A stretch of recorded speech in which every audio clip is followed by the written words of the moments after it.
Good morning students. अपना 11th class का first chapter basic concept of chemistry, what is chemistry. हमारे आसपास जितने भी सब्सटेंस हैं उनके बारे में जो नॉलेज दे, उनकी फिजिकल प्रॉपर्टी, उनकी केमिकल प्रॉपर्टी, उनको किसी के साथ रिएक्शन करने के लिए फैक्टर्स जो अफेक्ट करेंगे, वो सब इस साइंस की जो ब्रांच है उसमें इसका स्टडी की जाती है। ये सारी चीजें हम लोगों ने लाइव क्लास में पढ़ी। केमिस्ट्री में सबसे पहली चीज आती है व्हाट इज मैटर, मतलब सारी चीजें मैटर है, but which who have mass, ऐसा कोई भी पदार्थ जिसका मास हो, वजन हो, it's known as a matter. तो स्वाभाविक है हवा भी है, हवा में भी वजन है, भार है। आप सबको पता होगा, छोटी क्लास में आप लोगों ने एक एग्जाम्पल से, प्रैक्टिकल से पढ़ा था कि अगर एक डंडी से दो गुब्बारों को बैलेंस कर दिया जाए और एक गुब्बारे को फोड़ दें तो दूसरा वाला गुब्बारा हैवी होने के कारण नीचे आ जाता है। इट मीन्स गैस में मास है। Anything who have mass is known as matter. अब बात आती है क्या इन्हें फर्दर क्लासिफाई किया है। मैटर को दो तरीके से क्लासिफाई किया हुआ है अपने कोर्स में। फर्स्ट है फिजिकल क्लासिफिकेशन, जो आप बचपन से पढ़ते आ रहे हैं। फिजिकल क्लासिफिकेशन में उस सब्सटेंस के मॉलिक्यूल्स, जो मैटर जो बना है जिस भी चीज से, एटम से, मॉलिक्यूल से, उनके बीच में कितनी टाइट बॉन्डिंग है, वो मॉलिक्यूल आपस में इधर उधर मूवमेंट कर सकते हैं या नहीं कर सकते, उस आधार पर इसे 3 पार्ट्स में अपन लोगों ने, बाकी इसके 5 पार्ट्स है, यहाँ 3 पार्ट्स में बांटा गया है, सॉलिड, लिक्विड एंड गैस।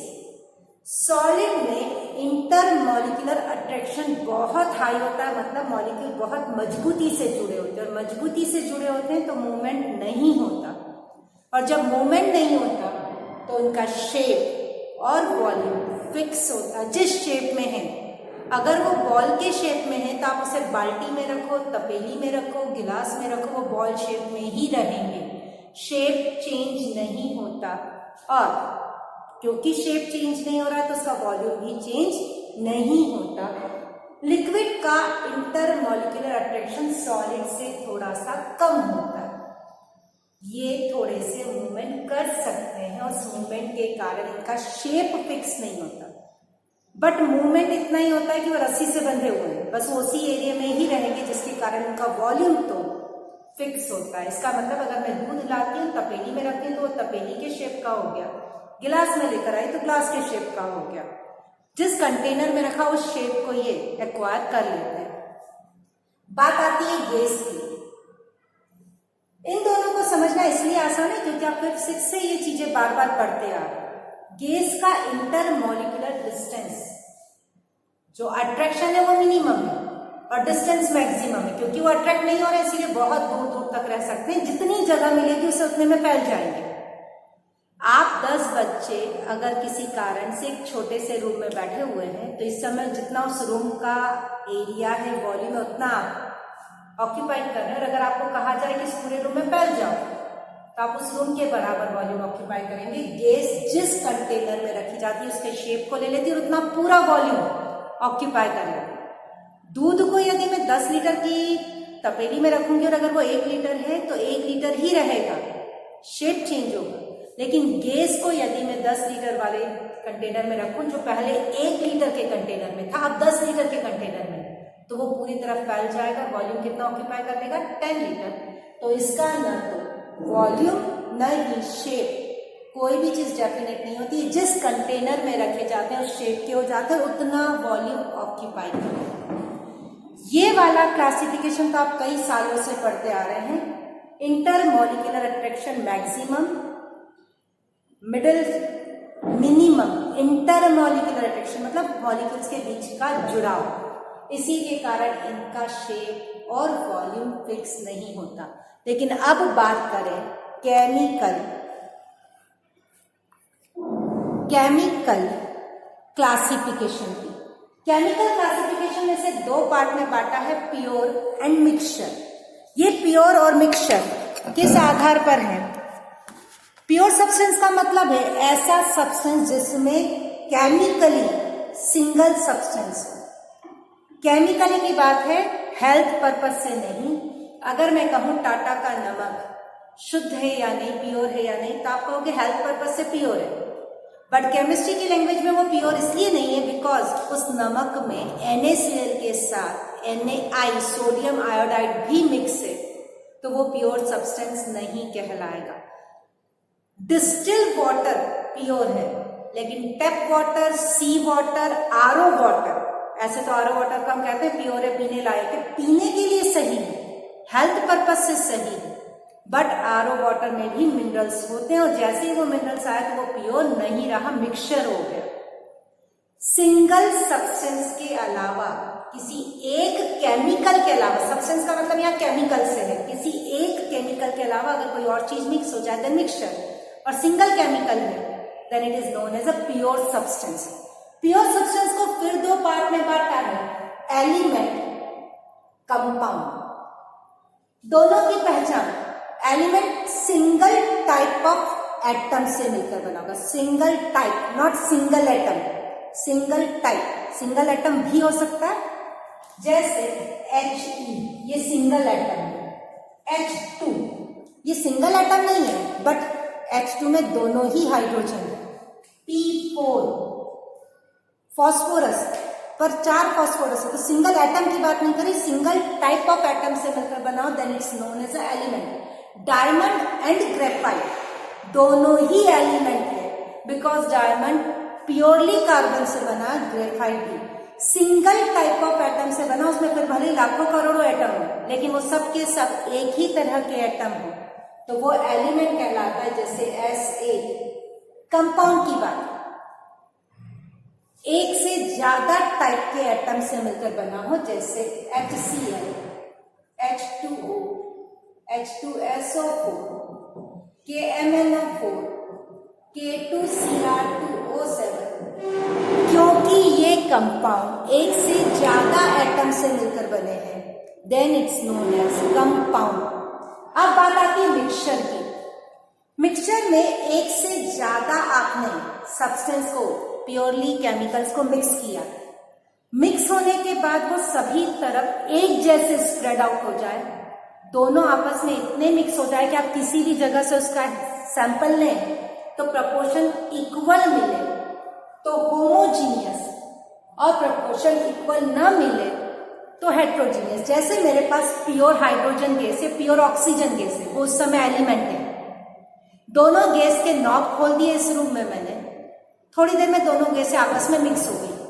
अब मैं इस तरफ से सैंपल लूंगी, अगर यहाँ 80% ऑक्सीजन 20% हाइड्रोजन है तो इधर भी 80% और 20% होगी, अपर साइड में भी 80-20, नीचे कहीं से भी आप उस मिक्सचर को लें वही प्रोपोर्शन मिलेगा, then it is homogeneous mixture. गैसें हमेशा किन्हीं भी 2, 3, 4 कितनी भी गैसों को मिक्स करो, क्योंकि उनमें मूवमेंट सबसे ज्यादा होता है, प्योरली वो पूरी तरह से होमोजीनियस मिक्सचर बनाते हैं।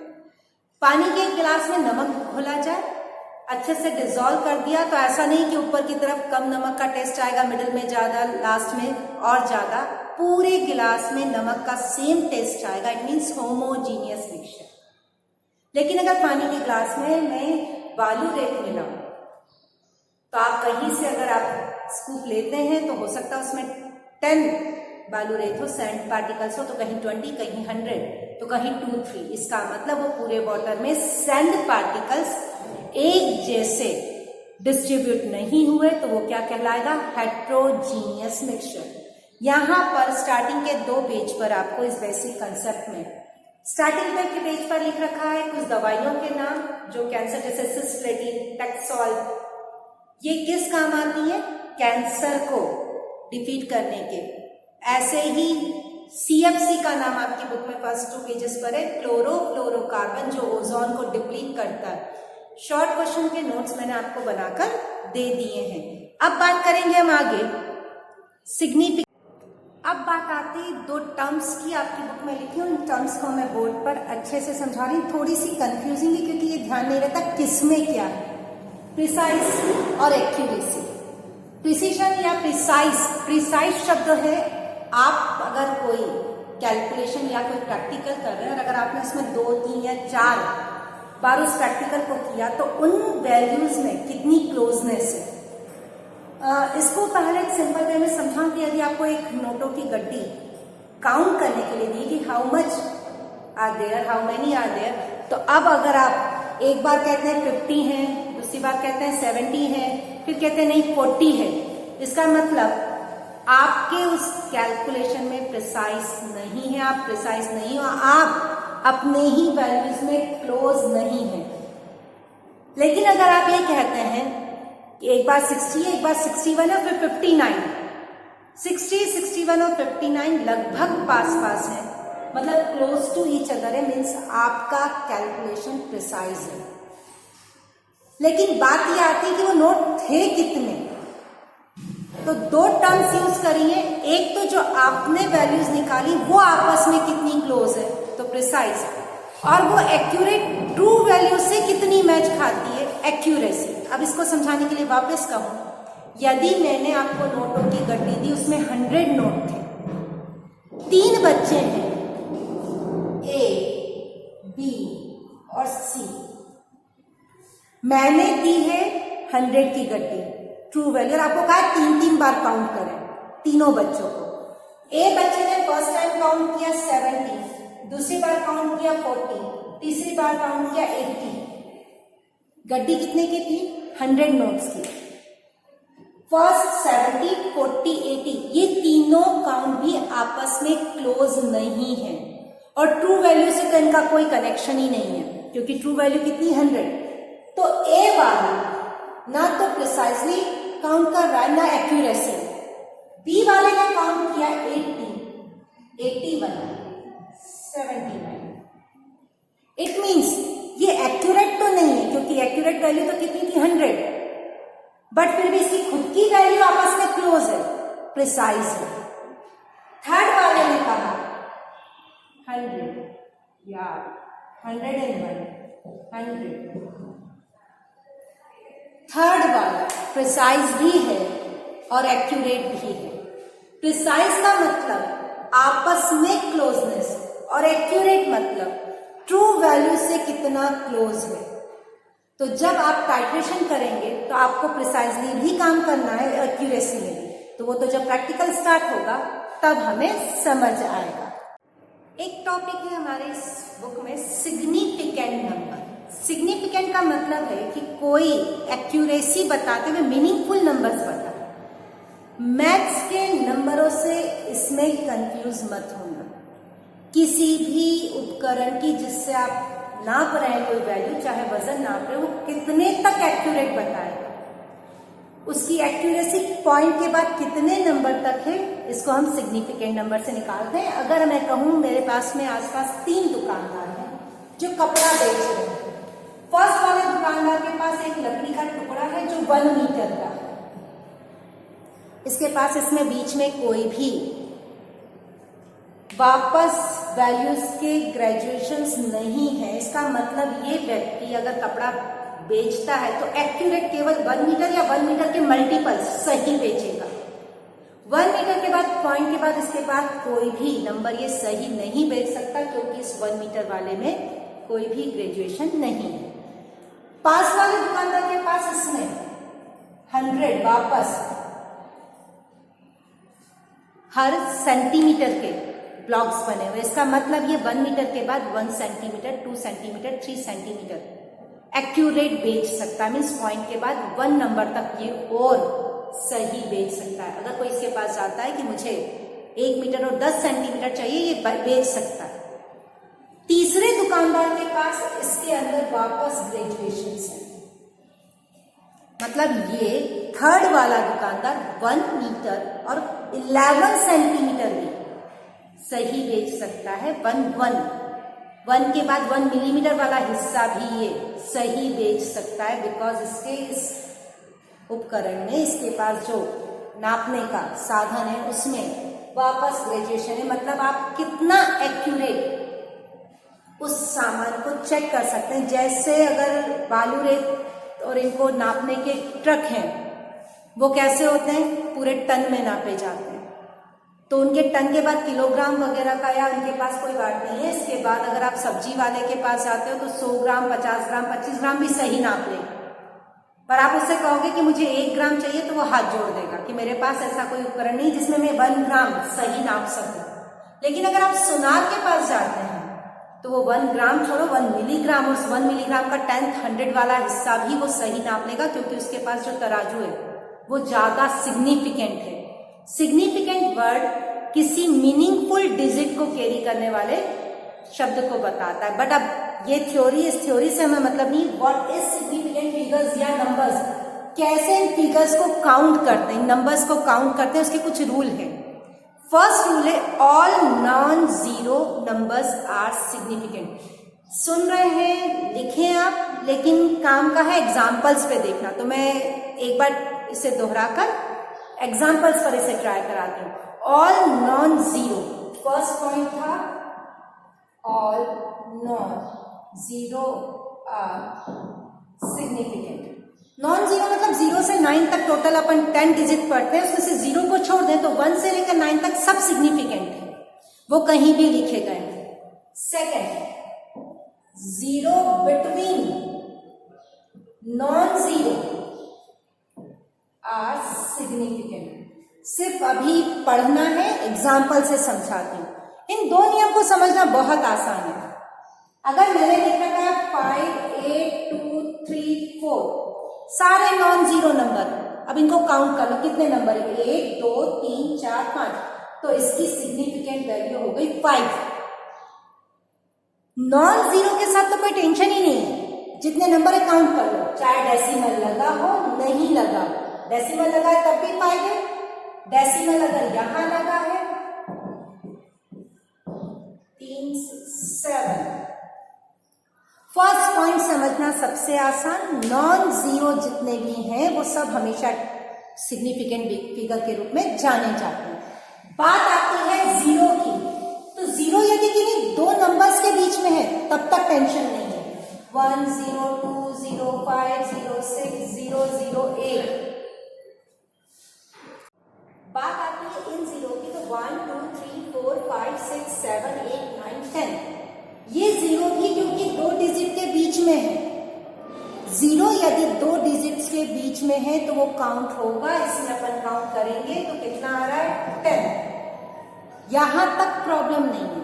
प्रॉब्लम आती है अगर जीरो किसी नंबर के आगे है या पीछे है, और अगर उसके आगे पीछे और कोई नंबर नहीं, मीन्स दोनों तरफ नंबर नहीं है, तो वहां जाकर जीरो गड़बड़ करता है। तो पहला rule, all zero are significant. Second, zero between two non-zero is significant. अब प्रॉब्लम है इन एग्जाम्पल्स की। अब नियम में लिख नहीं रही, यही समझा रही हूं। इस 2 के आगे 0 है, ये 0 सिग्निफिकेंट नहीं है। आप वीडियो देखते जाएं और कॉपी में नोट करते जाएं। यदि नंबर के आगे 0 है बट दोनों तरफ नंबर नहीं है, इसके आगे नंबर नहीं है, तो इसका सिग्निफिकेंट वैल्यू होगी 1। लेकिन अगर यहां नंबर आ जाता, वापस समझें, नंबर नहीं है तो सिग्निफिकेंट है केवल 1, केवल ये काउंट होगा। आगे नंबर आ गया तो सब काउंट हो जाएंगे, 1 2 3 4 5 6। चलिए, क्या पढ़ा सिग्निफिकेंट नंबर में, सारे नॉन जीरो सिग्निफिकेंट हैं, 2 नंबर्स के बीच के 0 सिग्निफिकेंट है, लेकिन अगर नंबर के आगे 0 है तो वो सिग्निफिकेंट नहीं है, चाहे डेसिमल यहां लगा हो, यहां लगा हो, यहां लगा। नंबर के आगे का 0 विथ डेसिमल भी सिग्निफिकेंट नहीं है। नेक्स्ट, और टिपिकल, नंबर के बाद के 0 भी सिग्निफिकेंट नहीं है।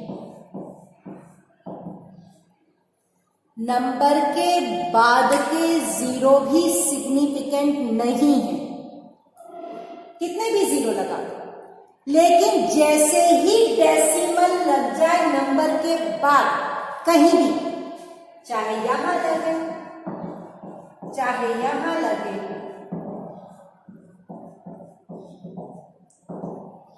जैसे ही डेसिमल लगेगा वैसे ही वो नंबर सिग्निफिकेंट हो जाएगा, 1 2 3 4 5, आंसर है 5।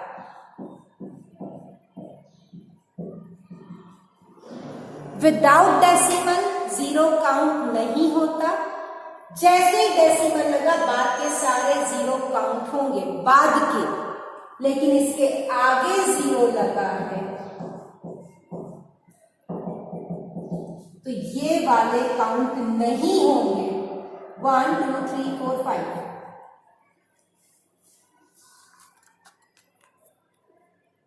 तो यहां तक अभी अपने को समझ में आया, सारे नॉन जीरो सिग्निफिकेंट हैं, दो नॉन जीरो के बीच के नंबर सिग्निफिकेंट हैं, जीरो यदि आगे लगा है वो सिग्निफिकेंट नहीं है, नंबर के बाद का जीरो भी सिग्निफिकेंट नहीं है।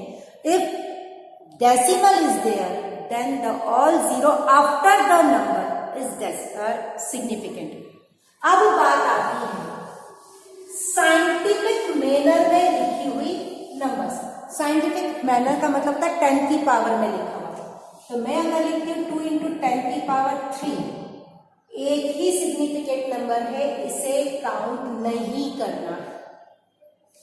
अगर 20 लिखा है तब भी एक है, लेकिन अगर मैंने 2.0 लिख दिया तो सिग्निफिकेंट नंबर है 2। तो अपन अपनी किताब के स्टार्टिंग के जितने भी एग्जाम्पल है वो सॉल्व करेंगे, अलग अलग एग्जाम्पल्स में सिग्निफिकेंट नंबर्स को काउंट करेंगे। बात अब ये आती है कि इसको साइंटिफिक मैनर में चेंज करना। कैसे चेंज करोगे? यदि कोई बहुत बड़ा नंबर है तो इसको साइंटिफिक मैनर में चेंज करना है। साइंटिफिक मैनर कहता है डेसिमल फर्स्ट डिजिट के बाद लगा। अभी इसमें कोई डेसिमल नहीं है, मुझे इसे साइंटिफिक मैनर में चेंज करना है, मतलब मुझे डेसिमल यहां लगाना है। कहां से? 1 2 3 4 5 6 नंबर पहले लगाना है।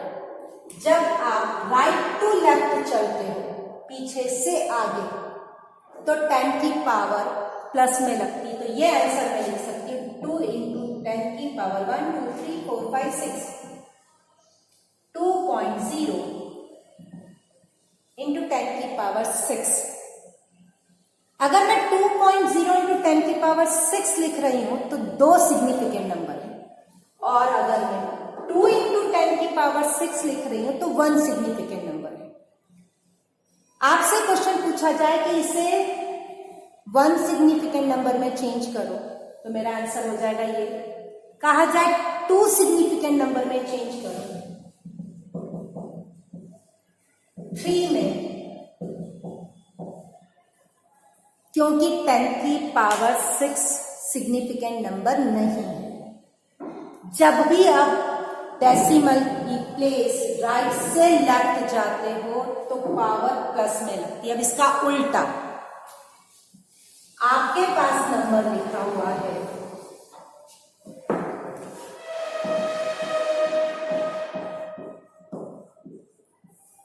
इस तरह का नंबर लिखा और आपसे कहा जाए इसे साइंटिफिक मैनर में चेंज करो।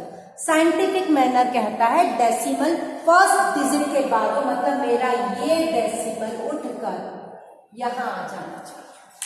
यहां लगा था, यहां आ जाना चाहिए। ये लेफ्ट टू राइट जा रहा है। कितना? 1 2 3 4 5 6, वापिस 6।